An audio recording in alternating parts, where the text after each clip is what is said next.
Okay, so we've got an air tank. They made it by welding a strip of steel that was kind of coiled around. It's at a 25-degree angle.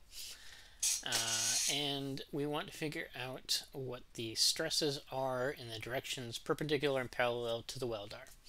So we can basically figure out how strong of a weld we need. Pressure inside is going to be 180 psi. So we know that we're going to have basically two stresses that arise. We're going to have our longitudinal stress and we're going to have our hoop stress. So again, kind of looking at an element here that's kind of right at the top. Longitudinal in this direction, hoop stress in this direction. Excuse me. So, hoop stress is P times R over T. The R that we use is the inside radius, so the overall structure had a diameter of 30 inches, so the radius, outside radius, is 15 inches. So inside radius is 15 minus the 3/8 of an inch thickness, which is 14.625 inches. So 180 psi times 14.625 divided by 0.375, 3 inches, 3/8 of an inch, gives us 7,020 psi. So that's our hoop stress, our longitudinal stress, PR over 2T. So that's always just half of what our hoop stress is. So drawing this on an element, we got the hoop stress in one direction. We got the going to put that in the y direction. I guess basically if we were looking at an element located kind of on the side here, that's where that would be. So yeah, the y direction,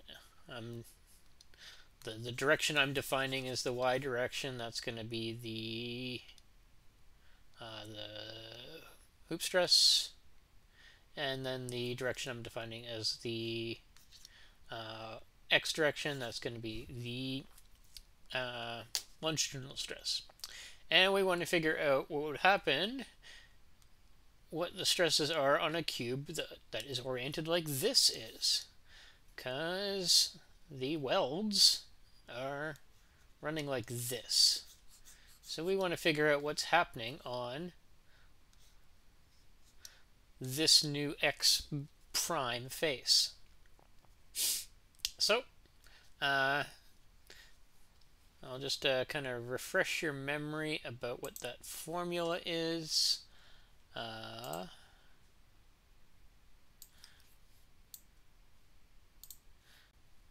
So yeah, the formula for transforming your stresses from the old coordinate system to the new coordinate system are just based upon what stresses you have on the cube and the angle you rotate to.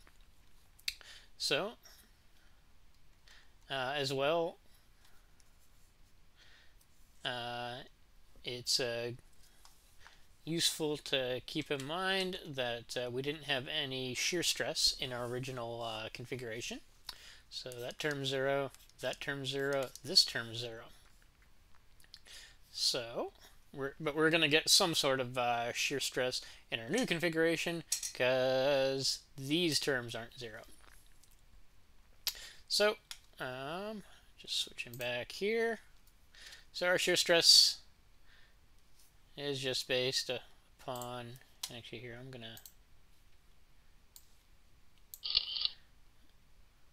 just gonna copy paste this formula right here. So again, our shear stress is negative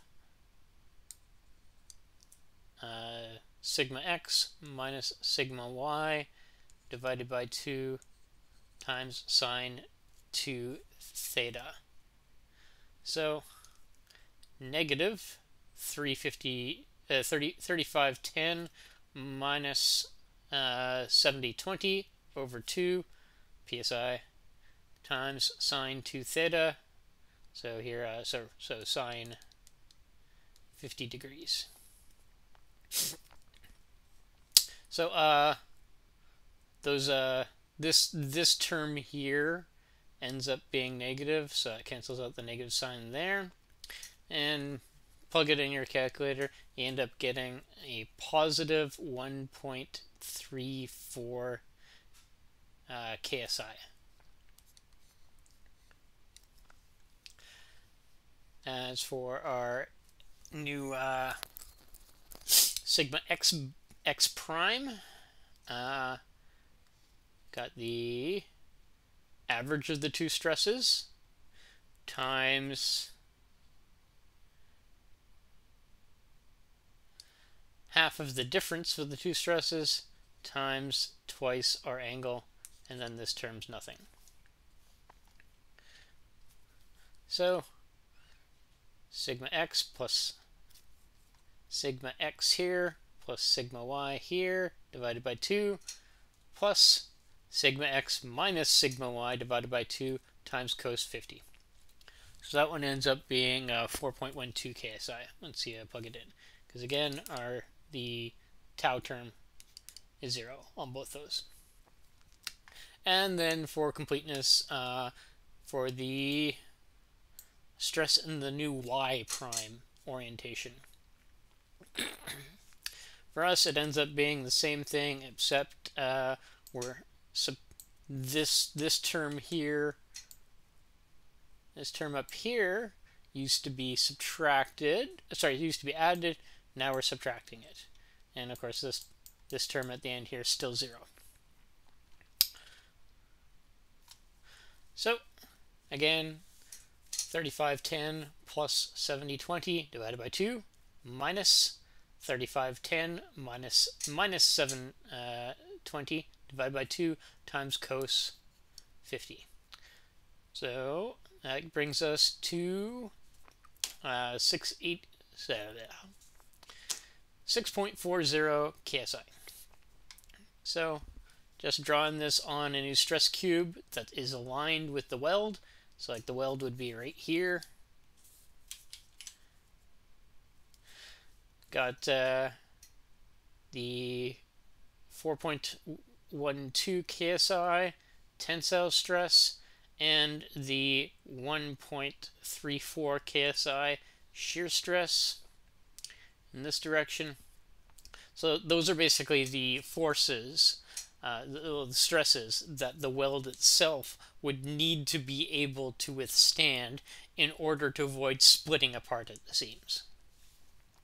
And then you also got the the 6.40 KSI tensile stress here. So that's basically like if we kind of took those strips that are all coiled out and unfurled them, that's how much we're stretching those strips. And yeah, that's that is that. That's one useful aspect of stress transformations, other than just finding your primary stresses.